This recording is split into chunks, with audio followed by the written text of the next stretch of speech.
बिस्मिल्लाहिर्रहमानिर्रहीम। नाजरीन, प्रोग्राम जी वर्ल्ड में हम आपको खुशामदीद कहते हैं।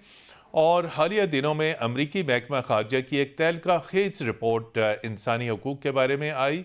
और इस रिपोर्ट में जहाँ दुनिया भर में इंसानी हकूक़ की सूरत हाल का जिक्र किया गया, पाकिस्तान में ख़ास तौर पर इसका जिक्र किया गया, पाकिस्तान में इंसानी हकूक़ की सूरत हाल का। लेकिन अहम तरीन बात यह है कि पहली मरतबा इस रिपोर्ट में पाकिस्तान में इस वक्त जो जारी सियासी हालात व वाक़यात हैं उनके ऊपर भी गुफ्तगू की गई।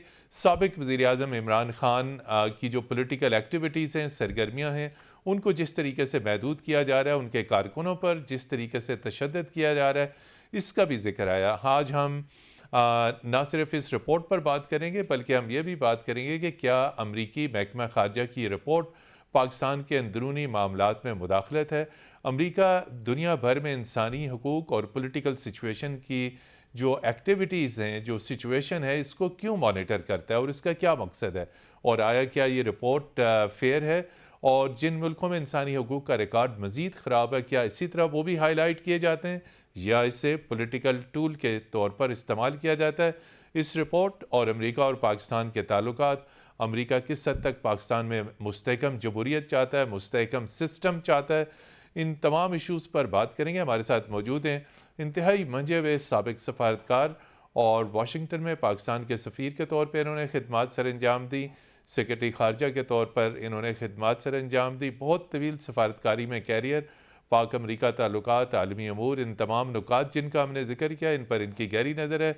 एम्बेसडर एजाज़ चौधरी साहब, एम्बेसडर एजाज़ चौधरी साहब, प्रोग्राम में शिरकत का बहुत शुक्रिया।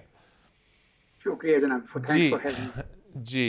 तो एजाज़ साहब, हर साल ये रिपोर्ट आती है अमरीकी महकमा खारजा की, और इस मरतबा उन्होंने इसमें पॉलिटिकल कंटेंट को मज़ीद हाईलाइट कर दिया। पहली मरतबा इमरान खान साहब का नाम लिया गया और तशवीश का इजहार किया गया कि उनकी सियासी आज़ादी, उनकी फ्रीडम ऑफ एक्सप्रेशन, उनकी जो पॉलिटिकल फ्रीडम है उसे यूज़र्व किया जा रहा है, यानी उसे छीना जा रहा है, उसे महदूद किया जा रहा है।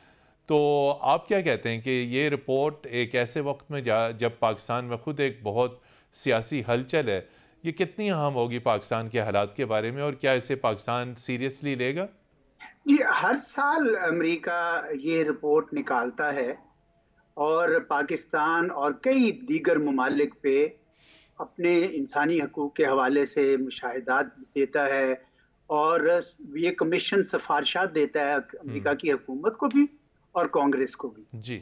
मैं ये समझता हूँ कि ये अमेरिका की तरफ से बड़ी ज़्यादती है कि वो खुद जज बन जाता है दूसरे मुल्कों के अंदरूनी दाखिली मामलात के हवाले से।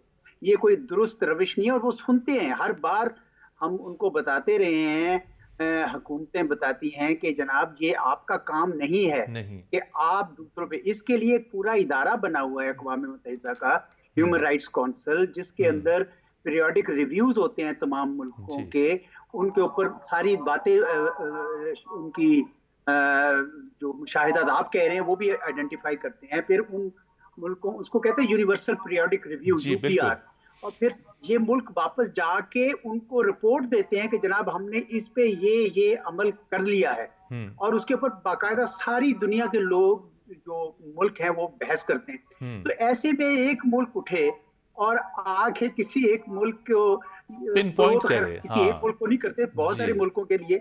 मैं समझता हूँ कि सफारती लिहाज से अमेरिका को ये काम नहीं करना चाहिए।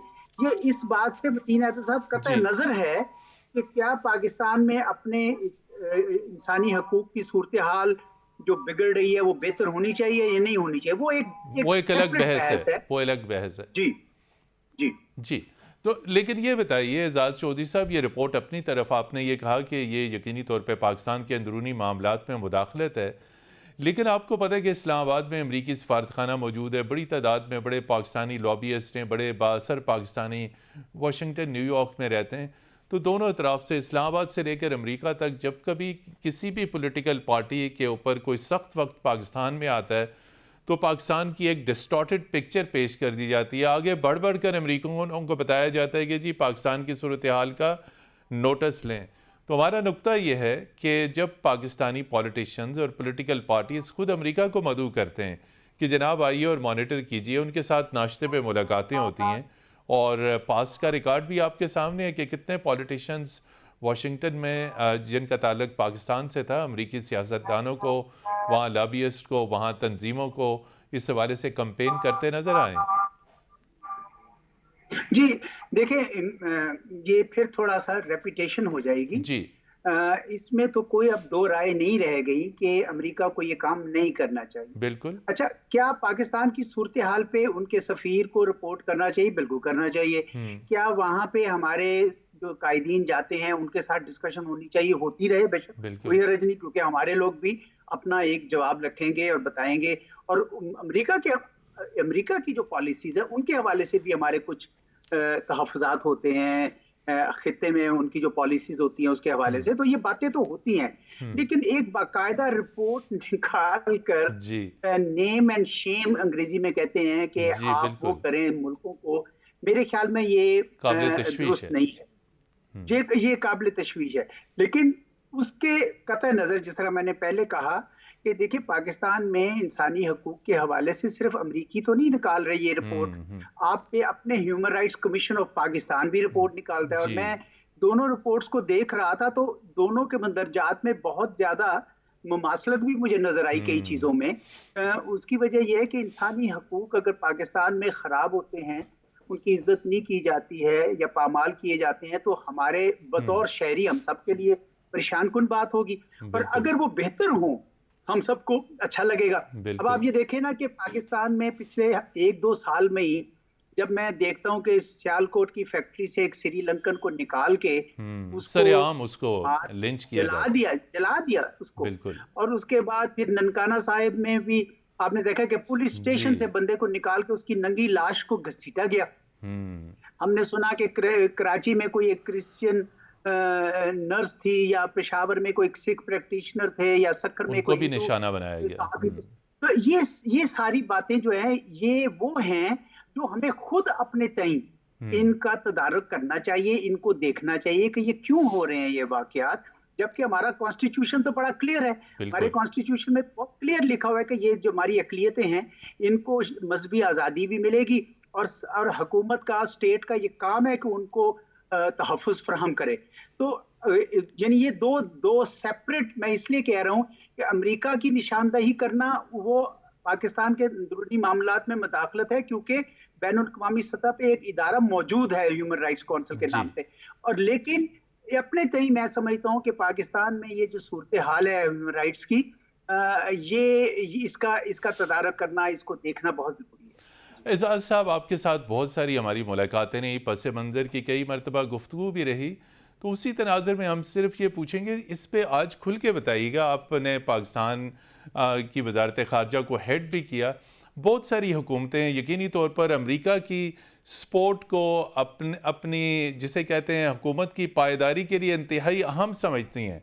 और फिर आप वाशिंगटन में भी एक पॉलिटिकल गवर्नमेंट के दौरान सफ़ीर रहे, आपने उस वक्त के वज़ीर आज़म को वहाँ होस्ट भी किया। तो अगर ये सारी चीज़ तशवीश की बात है, तो फिर हमारी हुकूमतें, हमारे all successive governments, all successive prime ministers क्यों समझते हैं कि वाशिंगटन की सपोर्ट इस्लामाबाद में उनकी हुकूमत के लिए इंतहाई अहम है? देखिए, मैं आपको बताऊं कि अमेरिका एक सुपर पावर है, जी, एक बड़ी आलमी ताकत ताकत तो है, है, बिल्कुल। आलमी ताकत है हमारे खित्ते में। असर व रसूख है आपने उसका। देखा कि जी बहुत ज्यादा, और हिंदुस्तान के साथ उसने पींगे बढ़ाई हुई हैं। चीन के खिलाफ उसने एक घेरा बना रहा है, जो तंग करना है उसने। तो ऐसे में ये तो नहीं हो सकता कि अमेरिका के साथ किसी भी एक रिपोर्ट की वजह से हम ताल्लुकात खत्म कर देंगे, जी। ये नहीं होगा। और कोई भी सियासी कुव्वत पाकिस्तान में वो अमेरिका से ताल्लुकात रखेगी। रखेगी, बिल्कुल। इसमें अभी आपने वजीर आजम इमरान खान साहब जो थे वजीर आजम पिछली हुकूमत में, उन्होंने भी रवाबित वहाँ पे रखे हैं। बरकरार रखे। मौजूदा हुकूमत भी रख रही है। मैं नहीं समझता कि पाकिस्तान में आज तक कोई भी ऐसी हुकूमत आई है जिसने ये ख्वाहिश का इजहार नहीं किया है कि अमेरिका के साथ ताल्लुकात को अच्छा ना रखा जाए। लेकिन इसका ये मतलब नहीं है कि जिन चीज़ों पे हमें तहफ़्फ़ुज़ात हों, कि जिन पॉलिसीज़ के ऊपर हम इत्तफ़ाक़ ना करते हों, हम उनको बताएं ना उसके बारे में। वो तो हमें बताना है, वो जी। हमारा फ़र्ज़ है। और हमें बिल्कुल उनका मैं समझता हूँ कि पॉन भी नहीं बनना चाहिए। 2 बार ऐसा हुआ कि आपको याद है कि हम 1950 की दहाई में भी और फिर हम्म 1980 की दहाई में भी, बल्कि 3 बार, फिर उसके बाद हम वॉर ऑन टेरर में हम्म भी, तो हमने देखा कि ये एक ही पलड़े में सारे अंडे डाल देना, झुका देना हम्म। अपने आप को, हमारे लिए उसको हमें नुकसान ज्यादा होता है। लेकिन अमेरिका के साथ ताल्लुकात रखने होंगे, उनके साथ बातचीत करनी होगी, और मेरा ख्याल है पीटीआई के लोग भी पूरी तरह इस बात से यानी आशना है। वो वहाँ पे लॉबिस्ट भी हायर करते हैं, वहाँ पे अपने बिल्कुल। रवाबित भी रखते हैं, और रखना भी चाहिए। हम्म। सारे पॉलिटिकल पार्टीज को रवाबित रखने होंगे अमेरिका के साथ। बहरहाल एक बहुत अहम मुल्क है वो। जी एजाज साहब, इसमें यह बताइए कि अमेरिका के अलावा भी बाज़ ममालिक पाकिस्तान की खारजा पॉलिसी पे, पाकिस्तान की सियासत पे असरअंदाज होते हैं।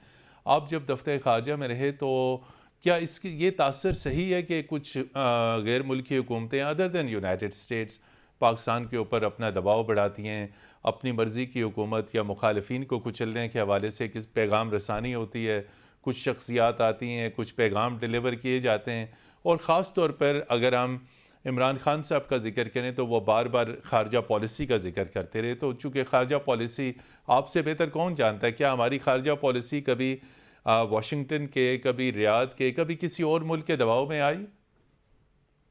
देखिए, मेरा ये मुशाहिदा है हम्म। कि जब जब पाकिस्तान की इक्तिसादी हालत ख़राब नाजुक हो रही। हुई, हम्म खराब हुई, हम्म तब तब उन दूसरे मुल्कों को मौका मिल जाता है। वो जो शेर है ना, बड़ा बिल्कुल। पुराना और मशहूर शेर है वाह। कि दीवार क्या गिरी मेरे खस्ता मकान की, मकान की लोगों ने मेरे सहन से रस्ते बना रस्ते लिए। बना लिए। तो ये वाह, रस्ते बिल्कुल, ये वो एग्जैक्टली इसलिए अप्लाई बनाते होता है, हैं। एग्जैक्टली अप्लाई होता है जी जी, सिचुएशन। वो इसलिए होता है क्योंकि आपके अपने जो आपने जो इक्तसाद है उसको संभाल नहीं रहे। हम्म। और जब आप आईएमएफ से कर्जा लेने जाएंगे, जब आप चीन से कर्जे मांगेंगे, सऊदी अरब से मांगेंगे, यूएई से मांगेंगे, तो वो कतर तो से मांगेंगे, शराइत दी जाएंगी, तो बिल्कुल।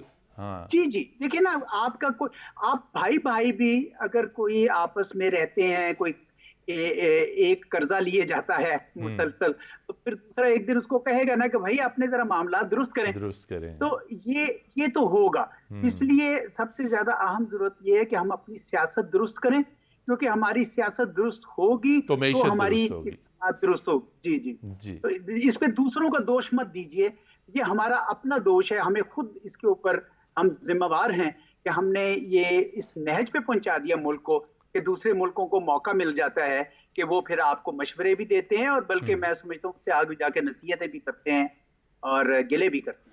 यहाँ पर लेते हैं नाज़रीन एक ब्रेक। ब्रेक के बाद आपकी खिदमत में फिर हाजिर होंगे, हमारे साथ रहिएगा और एम्बेसडर एजाज चौधरी से आपसे गुफ्तगू का सिलसिला जारी रहेगा।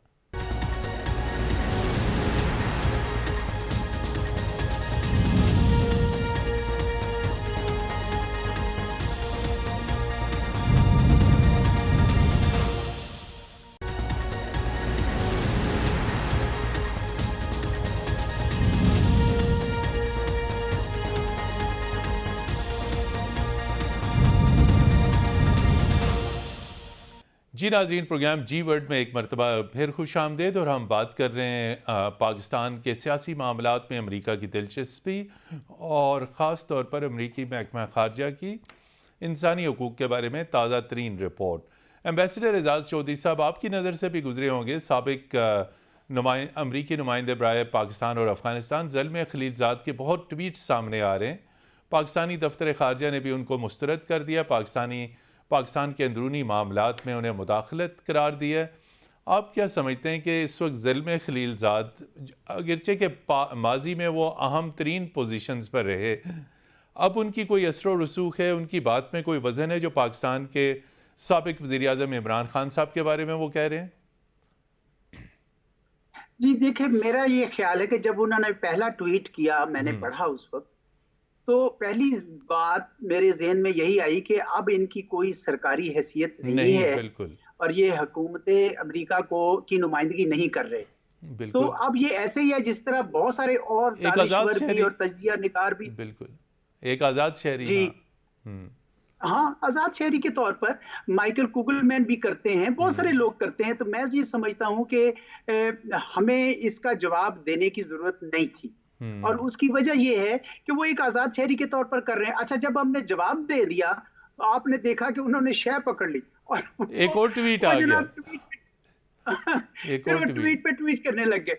तो ये मैं समझता हूँ कि हमारा मामूल की प्रैक्टिस रही है हमेशा से कि जब इस किस्म के कोई आर्टिकल्स लिखे जाएं या कोई सहाफ़ी बोले या कोई आज़ाद शहरी बोले, तो उस पे ज़रूरी जवाब नहीं बनता सरकार की तरफ से। हाँ, अगर कोई इंडिविजुअल जवाब उसका देना चाहे तो ज़रूर दे दे, पर मैं ये समझता हूँ कि वो जो भी कहते रहें वो उनकी राय है, और इस तरह और बहुत सारे मुल्कों, बहुत सारे शहरियों की अपनी राय होगी, हमें उस पर रिएक्ट नहीं करना चाहिए। जी। बिल्कुल। जी, एजाज साहब ये बताइए कि अक्सर इस नुक्ते के ऊपर भी और इस सिचुएशन पे भी तशवीश का इजहार किया जाता है जब कोई भी अपोजिशन की जमात पाकिस्तान में, जिस तरह मैंने कहा कि माजी में पीपल्स पार्टी भी रही, नून लीग भी रही, मुख्तलिफ जमातें अपने अपने तौर पर इस्लामाबाद में सफारतकारों से मीटिंग्स करती थीं। शहीद बेनज़ीर भुट्टो की तो बहुत ये एक्टिविटी होती थी कि डिप्लोमेट से मिलना, उनको ब्रीफिंग्स देना, उनको लंच नाश्ते पे बुलाना। अभी इसी हफ्ते ऑस्ट्रेलियन हाई कमिश्नर ने ब्रेकफास्ट मीटिंग का एहतमाम किया और पीटीआई की लीडरशिप को वहाँ मदऊ किया। तमाम दुनिया के जो इस्लामाबाद में सफ़रा हैं उनको भी वहाँ पे मदऊ किया गया। आप क्या समझते हैं ये जो कॉन्डक्ट है एक पर्टिकुलर कंट्री का कि पॉलिटिकल सिचुएशन के ऊपर वो एक अपोजिशन की जमात के लिए ब्रेकफास्ट मीटिंग का एहतमाम करते हैं ताकि तमाम दीगर गैर मुल्की सफ़रात सुने कि पाकिस्तान में इस पॉलिटिकल पार्टी के साथ क्या बीत रही है, ये क्या सफारती आदाब के ज़ुमरे में है या सफारती आदाब की खिलाफ वर्जी है? देखिए, मैं ये समझता हूँ जी। कि ये पिछले जो नुक्ता उठाया था उससे मिलता जुलता है। सफारतकारों का ये काम है पॉलिटिकल लीडरों कि से मिलना। पाकिस्तान के, जी जी, तमाम पॉलिटिकल लीडर से मिलना, सिर्फ हुकूमत वक्त से नहीं मिलना, सबसे मिलना, और बाकी भी शोबा है जिंदगी के जो लोग हैं उनसे मिलना, और अपनी एक राय मुतय्यन करके अपने मुल्क अपनी को हुकूमत को भिजवाना। भेजना। बिल्कुल। जी। इसमें अगर कोई काबिल एतराज चीज होगी तो सिर्फ एक है कि अगर वो सिफारत खाना अपनी कोई राय पाकिस्तान के दाखिली मामलात के ऊपर दे, वहां पे कि भाई ए को हम सपोर्ट करते हैं, बी को बी नहीं को नहीं करते और सी करते। को नहीं करते, ये नहीं कर सकते आप। ये आपका, लेकिन उनको मिलना चाहिए, मिले, उसमें कोई मजाइका नहीं है। अपोजिशन के लोगों को हम भी मिलते रहे हैं सारी जिंदगी अपनी सफारतकारी में, जिस मुल्क में भी रहे हैं जाके अपोजिशन के लोगों से मुलाकात की जाती है, बल्कि कई बार तो हुकूमतें खुद एहतमाम करती हैं, अगर आप विजिट कर रहे हो, कि जी। वो आप जाके दूसरे लोगों से मुलाकात करें, तो इसमें कोई हर्ज नहीं। आपको याद है प्रेसिडेंट शी भी जब आए थे बिल्कुल। यहाँ पे, तो वो अपोजिशन लीडर से भी मिलते हैं, बिल्कुल। और ये एक मामूल की चीज है। मैं इससे ज्यादा इसको बिल्कुल अहमियत नहीं देता। ये जो एजाज साहब अक्सर बात की जाती है गैर मुल्की फंडिंग, और उस हवाले से इलेक्शन कमीशन ने एक बड़ा अहम फैसला भी दिया, लेकिन फंडिंग तो हर मुल्क से पाकिस्तान की, चाहे मजहबी जमातें, चाहे सियासी जमातें, चाहे पॉलिटिशियंस है, फंडिंग आती रही है। और आप कैसे समझते हैं ये, जब पहले हमने मुदाखलत की बात की लेकिन अब गैर मुल्की फंडिंग, इस मरतबा भी कहा जा रहा है कि पाकिस्तान तहरीक इंसाफ को बाहर से फंडिंग हुई है, तो आप फॉरेन ऑफिस के अंदर रहें, ये बुनियादी तौर पर किसका जॉब है, किस मिनिस्ट्री की जॉब है कि इस फंडिंग को के ऊपर नज़र रखी जाए और इसे रोका जाए? क्या रोकने से मतलब, दो चीज़ें बताइएगा, क्या रोकने से मतलब कुछ यहाँ पाकिस्तान में क़वाइद व ज़वाबित हैं, और अगर हैं तो वो क़वाइद व ज़वाबित क्या कहते हैं, और ये फंडिंग जो है ये भी आप समझते हैं कि पाकिस्तान के मामलात में मुदाखलत है? देखिए, मेरा इस पे ये मेरा शोबा नहीं है, लेकिन मैंने जो मुशाहिदा किया दूसरे मुल्कों में, खुसूसन अमेरिका में, फॉरेन फंडिंग का। ट्रेजरी जो डिपार्टमेंट है, डिपार्टमेंट जी। ट्रेजरी यानी हमारा फाइनेंस डिपार्टमेंट है, स्टेट बैंक है, ये कोई भी पैसा जो मुल्क में आता है उसका ये हिसाब किताब रखते हैं कि वो कैसे आ रहा है और किस तरह का आ रहा है, और वो किस, खुसूसन इलेक्शंस के हवाले से जी। वहां पे बहुत ही सख्ती की जाती है कि वो पैसा जो आ रहा है उसको डिक्लेयर किया जाए, और उसको अगर वो डिक्लेयर कर दें और वो कवानीन के मुताबिक है तो इसमें कोई मजाइका नहीं होता, और अगर वो डिक्लेयर ना किया जाए और बाद में वो आश्कार हो जाए तो वहां पे भी बड़ी सख्ती हो जाती है। मेरे ख्याल में उससे मिलते जुलते कवानीन पाकिस्तान में भी हैं कि जो पैसा आप जायज तरीके से मुल्क में आए, आपकी एक्टिविटीज के लिए आए और डिक्लेयर हो जाए, इसमें कोई मजायका होना नहीं चाहिए। हाँ, अलबत्ता अगर कोई ऐसा जो डिक्लेयर नहीं हुआ और या गलत मंबों से, गलत जराए से आ गया है, तो उसके ऊपर तो फिर पूछगछ होगी। जी, यहाँ पर लेते हैं एक ब्रेक के बाद आपकी खिदमत में दोबारा हाजिर होंगे और जब हम वापस आएंगे तो हम बात करेंगे पाकिस्तान की खारजा पॉलिसी और पाकिस्तान के दफ्तर खारजा को जो इस वक्त दरपेश चैलेंजेस हैं उनसे किस तरह नबर्द आज़मा किया जा सकता है।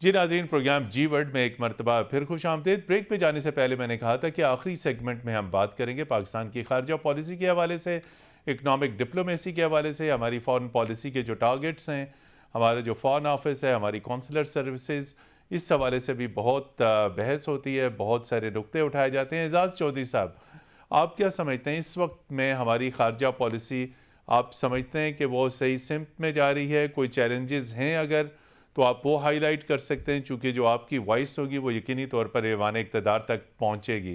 तो तमाम तर हमारी पहले भी जो गुफ्तगू थी उसमें पाकिस्तान की या किसी भी मुल्क की फ़ॉरेन पॉलिसी उसकी डोमेस्टिक पॉलिसीज़ की रिफ्लेक्शन होती है। आप क्या समझते हैं इस वक्त हम खारजा पॉलिसी के एतबार से सही सिमत में जा रहे हैं? हमें किसी किस्म के चैलेंजेस हैं?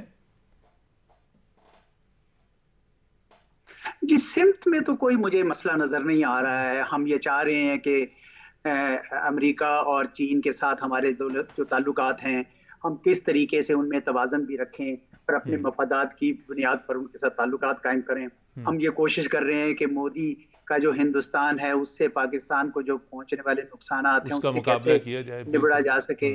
हम कश्मीर के हवाले से अपनी सॉलिडारिटी शो करते हैं।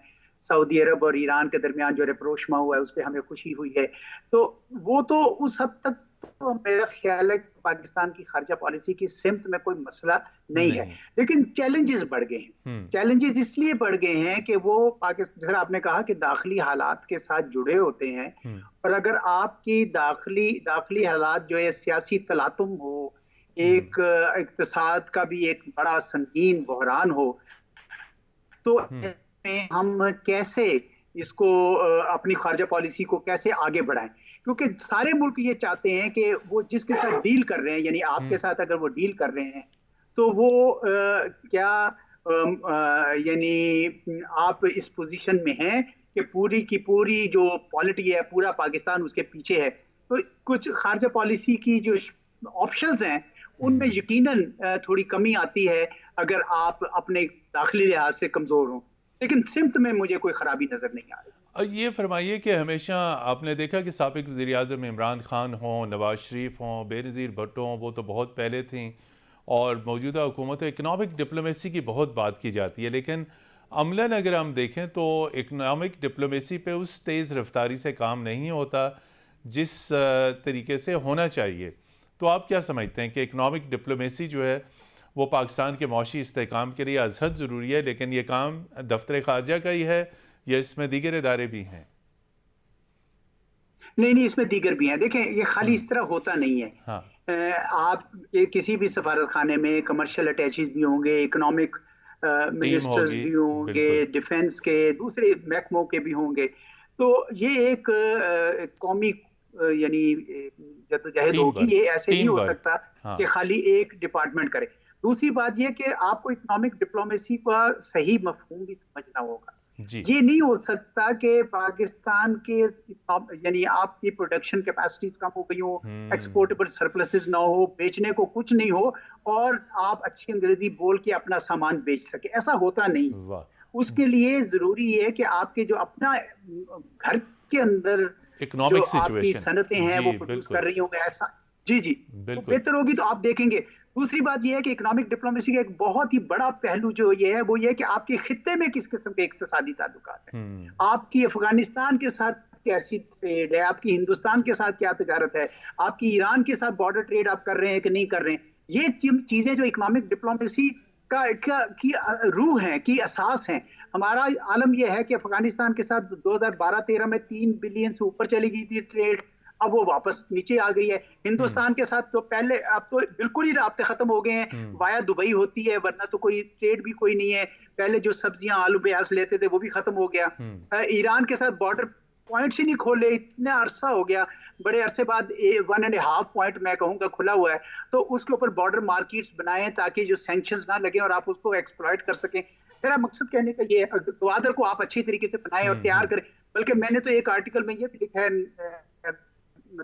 कि जी। अब जो ईरान और सऊदी अरब के दरमियान जो रेप्रोशमा हो रहा है उसके नतीजे में इकोनॉमिक एक्टिविटी बढ़ेगी बढ़ेगी चीन के बिल्कुल। साथ, और पाकिस्तान दरमियान में होगा। अपने आप को तैयार कीजिए, अपने जोन्स को तैयार कीजिए, अपने गवादर पोर्ट को तैयार करें, तो आप ये देखेंगे कि इंशाल्लाह आपके लिए रास्ते खुलेंगे इकोनॉमिक डिप्लोमेसी के। ये एजाज साहब, ये कितनी बड़ी अहम डेवलपमेंट है, चूँकि आपने ईरान में भी सर्व किया, आपने दुनिया के और मुल्कों में भी।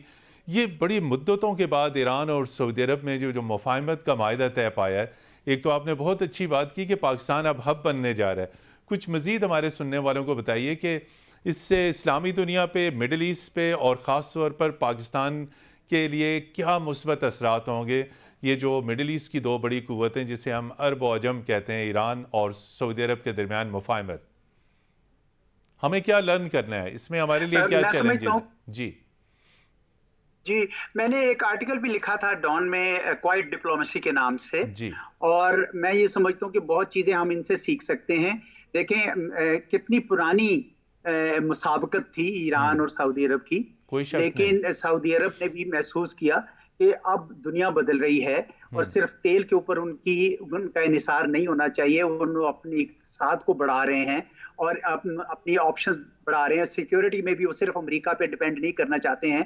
तो उनका ये ख्याल आया कि अपनी हमसायगी से शुरू करें और ईरान के साथ हम्म। ताल्लुकात अच्छे करना जरूरी है। इसी तरह ईरान ने सोचा कि उनके ऊपर इतनी सैंक्शंस हैं अमेरिका की और इतने मुश्किल हालात से गुजर रहे हैं, तो ऐसे में चीन के साथ उनके ताल्लुकात अगर बेहतर हो और हम्म। साथ ही साथ सऊदी अरब के साथ, तो आप देखें कि दुनिया इस वक्त बड़ी तेजी से अपने मफादात की तरफ जो है कदम उठा रही है। हम्म। ये स्टेलमेट का टाइम नहीं है। हम्म। इसलिए आप देखेंगे कि आइंदा आने वाले माह साल में ईरान के साथ और सऊदी अरब के साथ चीन के जो इक्तिसादी ताल्लुकात हैं, उनकी सादरात हैं, उनकी बरामदात हैं, ये सब बढ़ेंगी। और ऐसे हम्म। में पाकिस्तान और पाकिस्तान का सी पैक और पाकिस्तान की Gwadar port right in the middle है। और हम्म। इस वजह से ये बहुत ही जरूरी है कि हम अपने जल्द अज जल्द अपने आप को तैयार करें वो एब्जॉर्ब करने के लिए। इन्वेस्टमेंट्स आएंगी, और हम्म। ये इन्वेस्टमेंट्स एग्रीकल्चर सेक्टर में आएंगी, ये इंडस्ट्रियल सेक्टर में आएंगी, ये आईटी में आएंगी। हमें इनको एब्जॉर्ब करने के लिए तैयारी करनी चाहिए, जोन्स बनाने चाहिए, ग्वादर पोर्ट को ठीक करना चाहिए, और जो पॉलिसी पैराडाइम्स है वो ठीक करें। बिलीव यू मी, ये पाकिस्तान के लिए बोनेंजा साबित हो सकता है अगर हम इसको वाह। सही तरीके से इस्तेमाल करें। इसके बहुत ज्यादा फवायद होंगे हमारे खिते को भी और पाकिस्तान को भी। एजाज साहब, आखिरी चंद मिनट हैं तो हम आपसे ये पूछेंगे कि इस वक्त बहुत सारी रिपोर्ट्स आपकी नज़र से भी गुजरी होंगी कि दफ्तर खारजा के लिए बजट में कमी है। आप बर वक्त जो है वो गैर मुल्की ज़र मुबादला दफ्तर खारजा को पेमेंट्स के लिए नहीं दिया जाता। बाहर आप एम्बेसीज़ में रहें, आपको पता है कि वहाँ पे कितनी पेमेंट्स करनी है, सैलरीज़ हैं, चीज़ें हैं, पाकिस्तान का सॉफ्ट इमेज है, पॉलिसीज़ हैं, डिप्लोमेसी है। ऐसे हालात में दफ्तर खारजा के बजट में कटौती या इसको रकूम की अदायगी में ताख़ीर करना, ये कितना नुकसानदेह हो सकता है हमारी डिप्लोमेसी के लिए? ये नुकसानदेह तो होगा, जाहिर बात है कि आपने अगर कोई मिशंस खोल लिए हैं तो उनको सही तरीके से चलाना चाहिए। हम्म। वो तो उसमें तो कोई दो राय नहीं है। हम्म। लेकिन साथ ही साथ मुल्क भी बड़े मुश्किल हालात से गुजर रहा है, बिल्कुल। और एक्सचेंज रेट की वजह से बजट जो है सारा का गैर सारा मुतवाजन अपसेट हो हो चुका गया है। है, बिल्कुल। और जी गैर मुतवाजन हो गया हुआ है। ऐसे में दफ्तर खारजा को खजाना के साथ बैठकर कुछ रास्ते निकालने होंगे। मे भी एक ऐसे मिशन जिनसे ज्यादा काम नहीं हो रहा या तजारती लिहाज से ज्यादा मुफीद नहीं है, उनको क्लोज करके उनके वसाइल जो हैं डाइवर्ट किए जाएं हम्म। उन मिशन की तरफ जिसके अंदर ज्यादा काम होता है।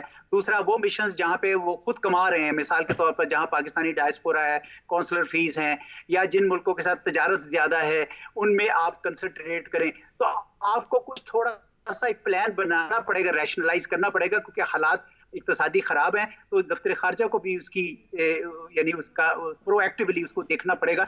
लेकिन ये बात दुरुस्त है कि जितने मिशन आप रखेंगे उनको दुरुस्त सिमत में चलाने के लिए जरूरी है कि वसाइल को दिए जाए। आखिरी बात ये बताइएगा एजाज चौधरी साहब, हमारे यहाँ मुख्तलिफ महकमों में रिफॉर्म्स की बात की जाती है, शोबों में reforms, economic reform, police reforms, लेकिन आप नहीं समझते कि क्या में पाकिस्तान से लेकर अब तक दफ्तर खारजा में किसी किस्म की रिफॉर्म्स नहीं हुई और वक्त आ गया कि फॉरेन ऑफिस के अंदर भी रिफॉर्म्स की जाएँ, टेक्नोलॉजी को इंट्रोड्यूस किया जाए, पुराने तरीक़ाकार से बदल के नई जिद्दतें और नए तरीके अडॉप्ट किए जाएँ। तो आपकी क्या टेक है, चूँकि आपने फॉरेन ऑफिस को हेड किया, कि फॉरेन ऑफिस में भी रिफॉर्म्स की ज़रूरत है? जी बिल्कुल, मैं समझता हूँ कि फॉरेन ऑफिस में भी है, सारी ब्यूरोक्रेसी में है। इशरत हुसैन साहब ने बड़ी अच्छी सिफारिशात बनाई थी। स्टार्टिंग के जी सेपरेट एग्जामिनेशंस किए जाएँ मुख्तलिफ सर्विसेज के, और किस तरीके से उनके काडर को डेवलप किया है, किस तरीके से ऑस्टेरिटी लाई जाए। मैं समझता हूँ कि ये सारी रिफॉर्म्स, हमारा अलमिया ये है कि कमेटियां बनती हैं, रिफॉर्म्स की सिफारिशात आ जाती हैं, लेकिन उनको उनके ऊपर अमल दरामद नहीं होता। इनका इन्फाज नहीं किया जाता, अमल दरामद उन पे नहीं होता। तो ये बहुत जरूरी है कि हम इन देखिए, मजीद सिफारिशात लाने की जरूरत नहीं है। आप उठा लें पुरानी जो लेटेस्ट अभी इशरत हुसैन वाली उठा लें, आप देखेंगे कि तमाम माकूल जो नुकात हैं वो सारे मौजूद हैं इसमें। तो बिल्कुल फॉरेन ऑफिस को भी करना चाहिए। टेक्नोलॉजी बदल गई है, रिक्वायरमेंट्स बदल गई हैं। अब वो फैक्स भेजने और फैक्स लेने का जमाना नहीं रहा। अब तो आप यहीं पे बैठ के, इंटरनेट के ऊपर ही बैठ के कम्युनिकेशन करते हैं, which is much faster but also faster. Very cost effective also, पैसे भी बचते हैं उसमें। जी, जी बहुत शुक्रिया एम्बेसडर एजाज चौधरी साहब, साबिक सेक्रेटरी खारजा और वाशिंगटन में पाकिस्तान के सफ़ीर के तौर पर फ़राइज़ सर अंजाम दिए। और नाज़रीन, यकीनी तौर पर पाकिस्तान के इस वक्त जो हालात हैं, जो चैलेंजेस हैं, जो सियासी अदम इस्तेहकाम है, हमें इस पॉलिटिकल क्राइसिस को ख़ुद हल करना है, ना कि हम किसी और मुल्क की तरफ देखें, किसी और मुल्क से रजू करें। हमें अपनी मईशत को, अपनी खारजा पॉलिसी को, अपने सियासी हालात को ख़ुद मजबूत करना होगा। ये चीज़ मजबूत होगी तो अक़वाम आलम में पाकिस्तान एक बाइज़्ज़त और बावक़ार मुल्क के तौर पर उठ खड़ा होगा। अगली इतवार तक के लिए प्रोग्राम जी वर्ल्ड की टीम को इजाज़त दीजिए। खुदा हाफिज़।